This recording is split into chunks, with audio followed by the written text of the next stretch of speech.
नमस्कार मित्रांनो. तर आम्ही आत्ता निघालो घरी जायला. तुम्ही बघू शकता इकडे गाडी लागली आहे. गाडीत बसलो आणि पोचलो भुवनेश्वर इंटरनॅशनल एअरपोर्टला.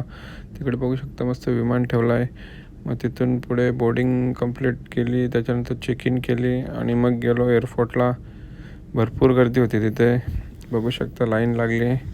मग आम्ही पण तिथेच लाईनला राहिलो. फुल गर्दी होती. मग तिथे आम्हाला एअरपोर्टला 150 रुपया देगा भेटला. मग तिथून मित्राला सांगितलं की माझी एक व्हिडिओ बनव मस्त, की मी चालत येतो. आणि मग त्याने पण व्हिडिओ बनवली आणि तसाच चालत चालत पुढे गेलो विमानात गेल्यानंतर एअर होस्टेसने आमचं स्वागत केला. जाऊन बसलो सीटवर बसल्यानंतर मग तिकडे ते आम्हाला इन्स्ट्रक्शन देत होती कसा काय बेल्ट लावायचा. मग त्याच्यानंतर त्यांनी दाखवला हा मास आहे, हा इकडनं खाली पडणार, मग ते कसं तोंडाला लावायचं.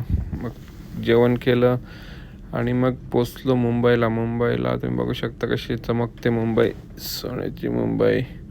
मुंबईला पोचल्यानंतर आम्ही एअरपोर्टला उतरलो खाली. मग बसमध्ये जायला, त्याच्यानंतर तुम्ही बघू शकता हे विमान आहे, त्याच्याने आम्ही भुवनेश्वरहून मुंबईला आलो आहे.